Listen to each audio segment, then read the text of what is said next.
اعوذ باللہ من الشیطان الرجیم بسم اللہ الرحمن الرحیم رب اشرح لی صدری ویسر لی امری واحلل عقدۃ من لسانی یفقہوا قولی اقرأ باسم ربک الذی خلق۔ آپ پڑھیں اپنے رب کے نام کے ساتھ جس نے پیدا کیا۔ خلق الانسان من علق، اس نے پیدا کیا انسان کو خون کے لوتھڑے سے۔ اقرأ، آپ پڑھیں وربک الاکرم، اور آپ کا رب بڑا کرم والا ہے۔ الذی علم بالقلم، جس نے تعلیم دی قلم کے ذریعے۔ علم الانسان، سکھایا انسان کو ما لم یعلم، وہ کچھ جو وہ نہیں جانتا تھا۔ کلا، خبردار، ان الانسان، بے شک انسان، لیطغی، البتہ سرکشی کرتا ہے۔ ان رآہ استغنی، کہ وہ دیکھتا ہے اپنے آپ کو بے پرواہ۔ ان الی ربک الرجعی، بے شک تیرے رب کی طرف لوٹنا ہے۔ ارأیت الذی، کیا دیکھا ہے آپ نے شخص کو، ینہی، جو منع کرتا ہے، عبداً، بندے کو، اذا صلی، جب وہ نماز پڑھتا ہے۔ ارأیت الذی، کیا دیکھا ہے آپ نے شخص کو، ینہی، جو منع کرتا ہے، عبداً، بندے کو، اذا صلی، جب وہ نماز پڑھتا ہے۔ ارأیت، آپ بتلائیں، ان کان علی الہدی، اگر ہے وہ ہدایت پر، او امر بالتقوی، یا وہ حکم دیتا ہے پرہیزگاری کا۔ ارأیت ان کذب وتولی، آپ بتلائیں اگر وہ روکنے والا جھٹلاتا ہے اور اعراض کرتا ہے۔ الم یعلم، کیا وہ نہیں جانتا، بأن اللہ یری، کہ بے شک اللہ تعالیٰ دیکھتا ہے۔ کلا، خبردار، لئن لم ینتہی، اگر یہ باز نہ آیا، لنصفعا بالناصیہ، البتہ ہم گھسیٹیں گے پیشانی سے پکڑ کر۔ ناصیۃ کاذبۃ خاطئہ، جو پیشانی جھوٹی اور خطا کار ہے۔ فلیدعو، پس وہ بلائے، نادیہ، اپنی مجلس والوں کو۔ سندعو، ہم بلائیں گے، زبانیہ، پیدل سیاست کرنے والے فرشتوں کو۔ کلا، خبردار، لا تطیعوا، آپ اس کی اطاعت نہ کریں، واسجد، اور سجدہ کریں، واقترب، اور قریب ہو جائیں۔ اس سورت کا نام سورہ علق ہے۔ دوسری آیت میں علق کا لفظ موجود ہے جس سے اس کا نام لیا گیا ہے۔ یہ قرآن پاک کی وہ سورت ہے جو سب سے پہلے نازل ہوئی۔ پوری تو نہیں، لیکن اس کی پہلی 5 آیتیں سب سے پہلے نازل ہوئی تھیں، تو نزول کے اعتبار سے اس کا پہلا نمبر ہے۔ اس کا 1 رکوع اور 19 آیتیں ہیں۔ اس کا شان نزول اس طرح ہے کہ نبی صلی اللہ علیہ وسلم نبوت ملنے سے پہلے غار حرا میں بیٹھ کر عبادت کرتے تھے۔ یہ غار حرا جبل نور کی چوٹی پر آج بھی اصلی شکل میں موجود ہے، اگر آپ میں سے کسی کو وہاں جانے کا اتفاق ہو۔ پہلی کتابوں میں جبل نور کا نام فاران تھا۔ یہ کافی دشوار گزار پہاڑ ہے، اس پر چڑھنا کافی مشکل ہے۔ نبی صلی اللہ علیہ وسلم کھجوریں، پانی کی صراحی، ستو اور خشک روٹی، جو بھی خوراک اس وقت میسر ہوتی تھی، ساتھ لے کر کئی کئی دن اور راتیں وہاں عبادت کیا کرتے تھے۔ پیغمبر پیدائشی طور پر موحد ہوتا ہے، یعنی ایک اللہ کی عبادت کرنے والا، ایک لمحے کے لیے بھی شرک کے قریب نہیں جاتا۔ اس زمانے میں حضرت ابراہیم علیہ السلام کا اصل دین تو اکثریت نے مسخ کر دیا تھا، لیکن کچھ بندے اس دین پر چلنے والے موجود تھے۔ انہی میں سے لوگوں میں سے حضرت عمر کے چچا زید بن عمر بن نفیل تھے۔ آپ صلی اللہ علیہ وسلم کو نبوت ملنے سے چند دن پہلے فوت ہو گئے تھے۔ یہ مشرکوں کی سخت تردید کرتے تھے کہ ظالموں، تم نے اللہ تعالیٰ کے گھر میں بت پرستی شروع کی ہوئی ہے، ابراہیم علیہ السلام کے طریقے پر کیوں نہیں چلتے؟ تو خیر، حضرت جبرائیل علیہ السلام جبل نور پر انسانی شکل میں تشریف لائے پہلی دفعہ، اور آپ کو کہنے لگے اقرأ، آپ پڑھیں۔ آپ نے فرمایا ما انا بقاری، میں پڑھا ہوا نہیں ہوں۔ حضرت جبرائیل نے آپ صلی اللہ علیہ وسلم کے سینے کے ساتھ لگا کر زور سے بھینچا اور کہا اقرأ، پڑھو۔ آپ نے پھر فرمایا ما انا بقاری، میں پڑھا ہوا نہیں ہوں۔ تیسری مرتبہ پھر جبرائیل علیہ السلام نے آپ کو سینے کے ساتھ لگایا اور کہا اقرأ بسم ربک الذی خلق، اپنے رب کے نام کے ساتھ جس نے پیدا کیا۔ یہاں سے لے کے ما لم یعلم تک پہلی وحی نازل ہوئی۔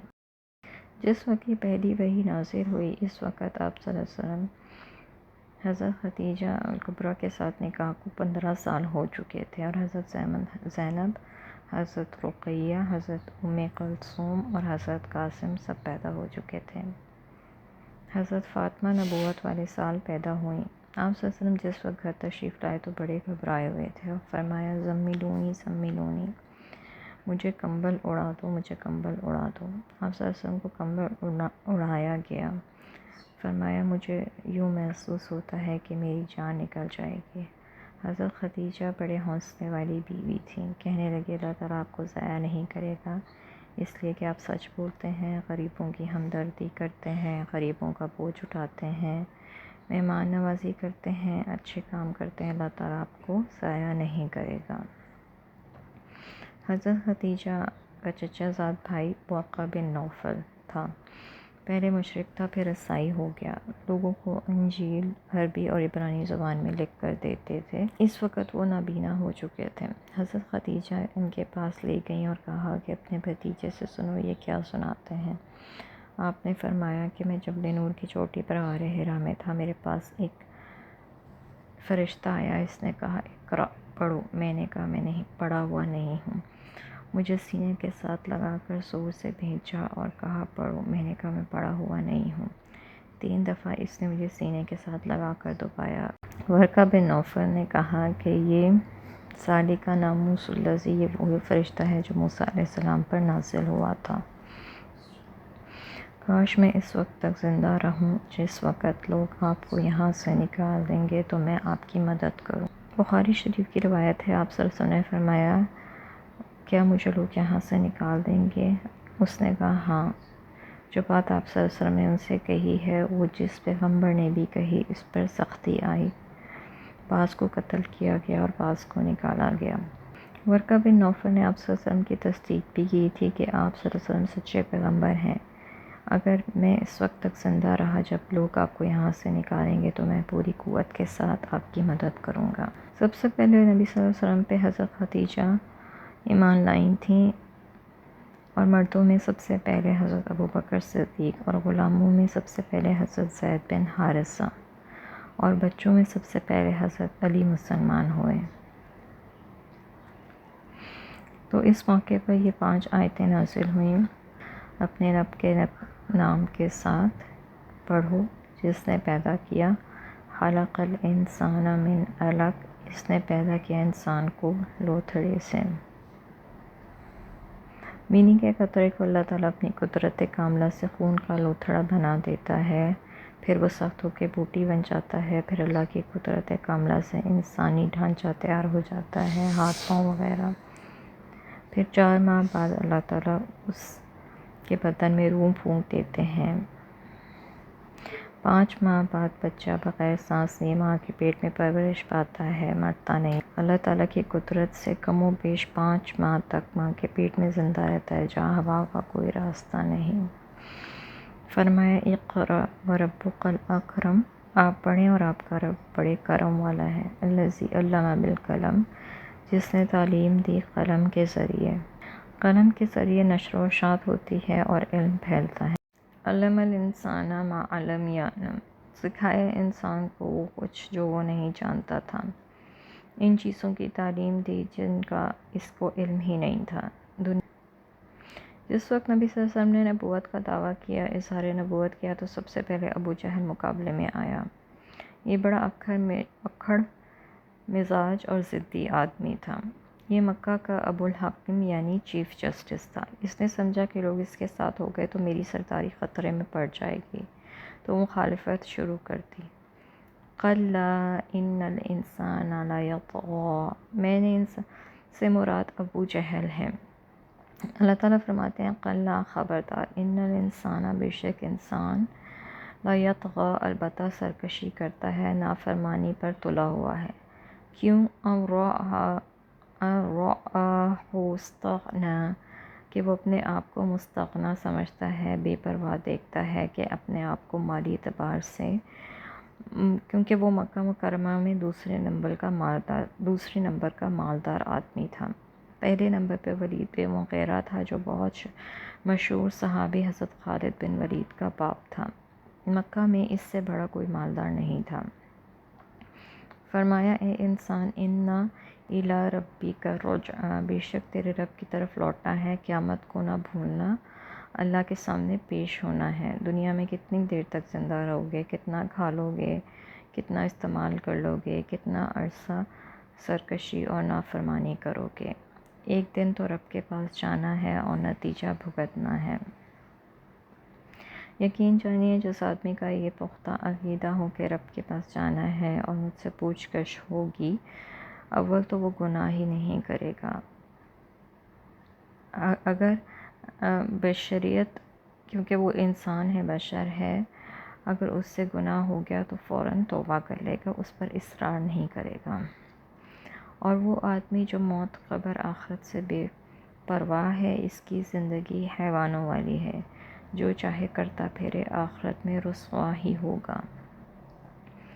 فرمایا ارأیت الذی، کیا دیکھا ہے آپ نے اس شخص کو، ینہا، وہ روکتا ہے، عبداً، بندے کو، یعنی حضرت محمد صلی اللہ علیہ وسلم کو، اذا صلی، جب وہ نماز پڑھتے ہیں۔ نبی صلی اللہ علیہ وسلم نماز پڑھتے تھے اور ابو جہل منع کرتا تھا۔ جب آپ صلی اللہ علیہ وسلم نے عبادت کرنی شروع کی، یہ تمام نمازیں آپ پڑھتے تھے مسجد حرم میں، نفلی نمازیں۔ اس وقت مسجد حرم کا تھوڑا سا رقبہ تھا۔ نبی صلی اللہ علیہ وسلم جب کعبہ کے سامنے نماز پڑھتے تو ابو جہل کہتا، اگر میں نے تجھے دوبارہ نماز پڑھتے دیکھا تو تیری گردن کچل دوں گا، نعوذ باللہ۔ چنانچہ ایک دن وہ اس ارادے کے ساتھ آیا کہ جس وقت یہ سجدے میں جائیں گے میں ان کی گردن پر چڑھ جاؤں گا۔ آپ صلی اللہ علیہ وسلم کو نماز پڑھتے دیکھ کر آگے بڑھا، مگر فوراً ہی پیچھے ہٹ گیا۔ لوگوں نے پوچھا کیا بات ہوئی، تم جلدی واپس لوٹ آئے؟ کہنے لگا مجھے خندق نظر آئی جس میں آگ تھی۔ نبی صلی اللہ علیہ وسلم نے فرمایا اگر یہ آگے بڑھ کر مجھے تکلیف پہنچانے کی کوشش کرتا تو فرشتے اس کے ٹکڑے ٹکڑے کر دیتے۔ فرمایا ارأیت ان کان علی الہدی، آپ بتلائیں کہ اگر وہ نماز پڑھنے والا بندہ ہدایت پر ہو، او امر بالتقوی، یا وہ پرہیزگاری کا حکم کرتا ہو، وہ اچھے کام کرتا ہو۔ ارأیت، کیا دیکھا ہے تو نے، ان کذب، اگر وہ روکنے والا حق کو جھٹلاتا ہے، وتولی، اور اعراض کرتا ہے حق سے۔ علم یعلم، کیا وہ نہیں جانتا، بأن اللہ یری، کہ بے شک اللہ تعالیٰ دیکھتا ہے۔ اللہ تعالیٰ اس کی تمام سرکشی کو، اس کی تمام حرکات کو دیکھنے والا ہے۔ کیا ابو جہل کو یہ علم نہیں کہ اللہ اسے دیکھ رہا ہے، جو کچھ وہ کر رہا ہے؟ کب تک یہ روکے گا اور کس کس کو روکے گا؟ کیا نمازوں سے روکنے والا کام لوگ آج بھی کرتے ہیں؟ بخاری شریف میں روایت ہے، حضرت عبداللہ بن مسعود کعبہ کے سامنے نماز پڑھ رہے تھے اور سورہ رحمان شروع کی ہوئی تھی۔ کافروں نے آ کر اتنا مارا کہ بے ہوش ہو کر گر گئے۔ اس کے چند دن بعد حضرت عمر کو اللہ تعالیٰ نے ایمان کی توفیق عطا فرمائی۔ حضرت عبداللہ بن مسعود فرماتے ہیں جس دن حضرت عمر ایمان لائے، اس کے بعد ہم طاقتور سمجھے جاتے تھے۔ پہلے جو لوگ ہم پر سختی کرتے تھے اب سختی نہیں کرتے تھے بلکہ ڈرتے تھے۔ حضرت حمزہ اور حضرت عمر کے ایمان لانے سے پہلے مظلوموں پر بڑا ظلم ہوتا تھا، غلاموں پر، لونڈیوں پر۔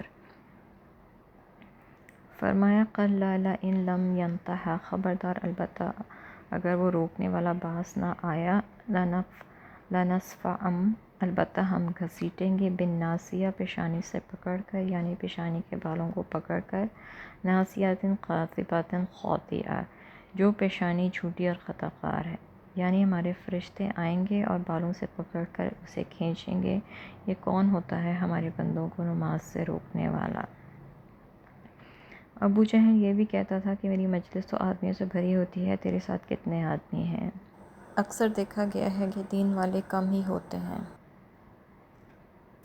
جن پر تو فخر کرتا ہے۔ اللہ تعالیٰ اس کا جواب دیتا ہے کہ فَلْيَدْعُ نَادِیَہُ، پس وہ بلائے اپنی مجلس والوں کو۔ نادا کا معنی ہے مجلس یا محفل۔ جس مجلس اور محفل پر گھمنڈ کرتا ہے بلائے ان کو۔ سَنَدْعُ زَبَانِیَّ، ہم بلائیں گے فرشتوں کو۔ زبانیہ زبینیتن کی جمع ہے۔ دراصل اس عملے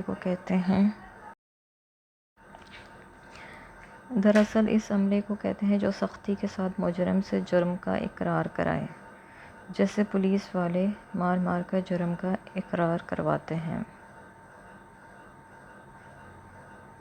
تو زبانیہ فرشتوں کا وہ سخت محکمہ ہے جو جان قبض کرتے وقت کافروں کے منہوں پر اور پیٹھوں پر کوڑے برساتے ہیں۔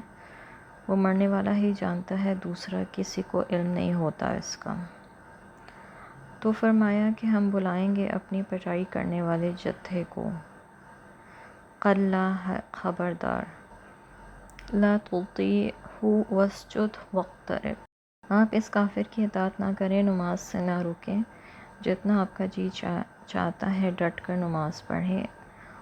واسجد، اور سجدہ کریں اپنے رب کے سامنے، واقترب، اور قرب حاصل کریں اپنے رب کا، اور اس کافر کے کہنے میں نہ آئیں۔ یہ سجدے کی آیت ہے، جو آدمی اس آیت کو پڑھے گا اس پر بھی سجدہ واجب ہے، اور جو سنے گا اس پر بھی سجدہ واجب ہے۔ سجدہ تلاوت کے لیے وہی شرطیں ہیں جو نماز کے لیے ہیں: باوضو ہونا، کپڑوں کا پاک ہونا، قبلے کی طرف رخ ہونا، اور نماز کا وقت بھی ہو۔